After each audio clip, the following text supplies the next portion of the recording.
उत्तराखंड की शांत, पवित्र और रहस्यमयी घाटियों में से एक उर्गम घाटी, जहां हर हवा में आस्था है, हर पहाड़ से भक्ति की गूंज आती है और हर रास्ता किसी न किसी देव स्थान की ओर जाता है।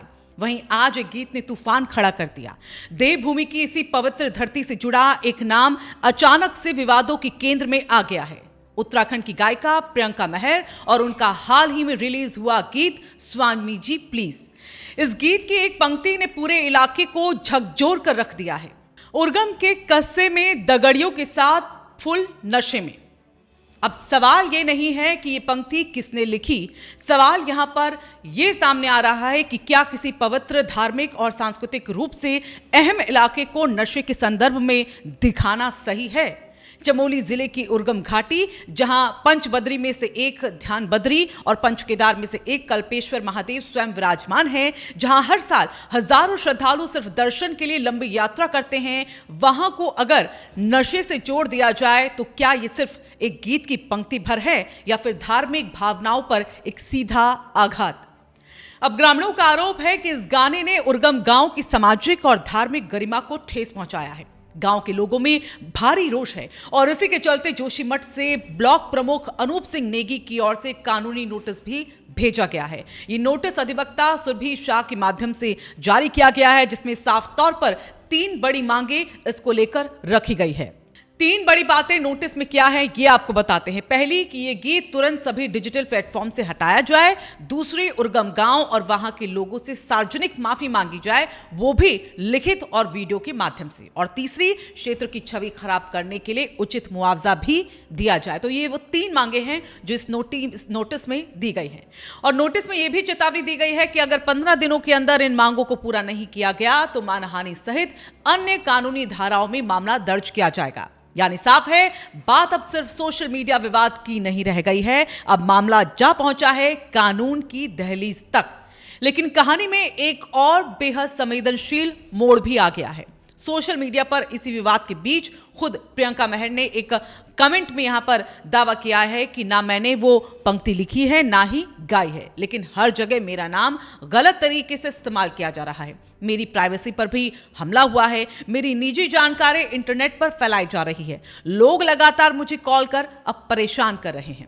यानी एक तरफ जहां ग्रामीण समुदाय की आस्था और सम्मान का सवाल है, तो वहीं दूसरी तरफ एक महिला कलाकार की निजता और सुरक्षा का मुद्दा भी सामने खड़ा है। उनके एक करीबी साथी ने भी सोशल मीडिया पर वीडियो जारी कर अब कहा है कि किसी का मोबाइल नंबर, पता, व्यक्तिगत जानकारी इंटरनेट पर डालना कानूनन अपराध है। ये निजता के अधिकार का उल्लंघन है, चाहे कोई कितना भी गुस्से में क्यों ना हो। किसी की प्राइवेसी से खेलना उसकी सुरक्षा को खतरे में डाल सकता है। नमस्कार दगड़ियों, नमस्ते समन्या।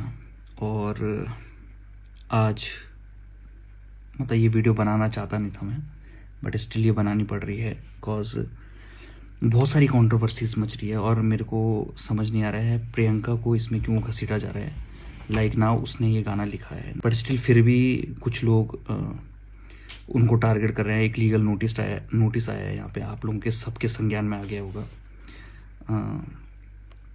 जो अनूप सिंह नेगी जी हैं, जो ब्लॉक प्रमुख है वहाँ, तो उन्होंने एक लीगल नोटिस भेजा था। अच्छा है, आपने अपने कंसर्न रखा, आपने अपनी चीज़ें बताई, आपने अपनी लोगों को बताया। और मैं पर्सनली बता रहा हूँ, मेरा किसी की भावनाओं को ठेस पहुँचाने का कोई मोटिव नहीं है। ये सब एक फ्रिक्शन लिखा गया है, क्रिएटिव कॉन्टेक्स्ट में लिखा गया है।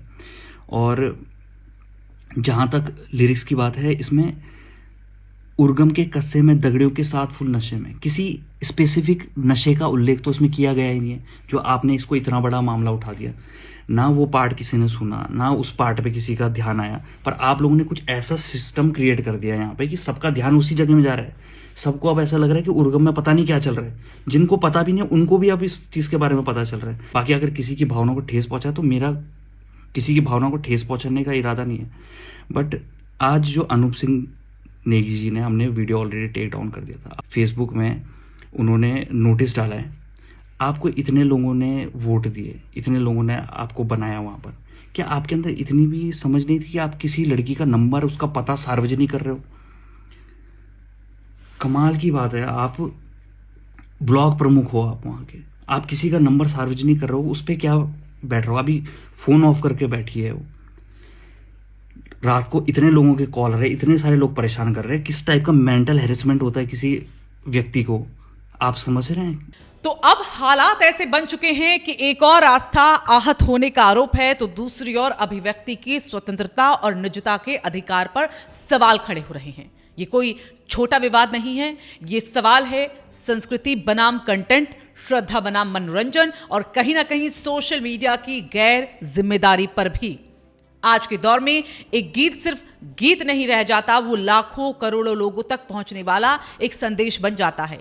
और जब उस संदेश में किसी समुदाय, किसी पवित्र स्थल या किसी धार्मिक स्थान की छवि जुड़ी हो तो जिम्मेदारी भी कई गुना बढ़ जाती है। अब सोचिए, अगर हर गायक गायिका, हर यूट्यूब, हर कंटेंट क्रिएटर किसी पवित्र क्षेत्र का यूं ही जिक्र करने लगे तो क्या हमारी आध्यात्मिक धरोहर सुरक्षित रह पाएगी? और दूसरी तरफ अगर हर विवाद में किसी का मोबाइल नंबर, पता और निजी जानकारी सार्वजनिक कर दी जाए तो क्या किसी की भी सुरक्षा बचेगी? तो बड़ा सवाल यहां पर यह है कि क्या किसी कलाकार को गीत में किसी पवित्र स्थान का नाम लेने से पहले उसकी संवेदनशीलता नहीं देखनी चाहिए? क्या आस्था आहत होने की स्थिति में भी किसी महिला की प्राइवेसी से खेलना जायज है? क्या यह मामला सिर्फ माफी से खत्म हो जाना चाहिए या एक उदाहरण बनना चाहिए? और क्या सोशल मीडिया अब न्याय करने लगा है या भीड़ तंत्र का मैदान बन चुका है? इन्हीं सवालों के बीच उर्गम घाटी आज सुर्खियों में है और पूरे उत्तराखंड की नजरें अब इस बात पर टिकी हैं कि आगे क्या कदम उठाया जाएगा। आपका क्या मानना है इस पूरे मामले पर? क्या प्रियंका मेहर को माफी मांगनी चाहिए या पहले यह साबित होना चाहिए कि वो पंक्ति आखिर किसकी है? नीचे कमेंट में अपनी राय जरूर यहां पर लिखिएगा। और अगर आप भी चाहते हैं कि सच सामने आए, देवभूमि की गरिमा बनी रहे और हर खबर सबसे पहले आपको मिले, तो वीडियो को आप लाइक करें, दोस्तों के साथ इसे शेयर करें और साथ ही साथ राष्ट्रवादी चैनल को आप सब्सक्राइब करना ना भूलिए।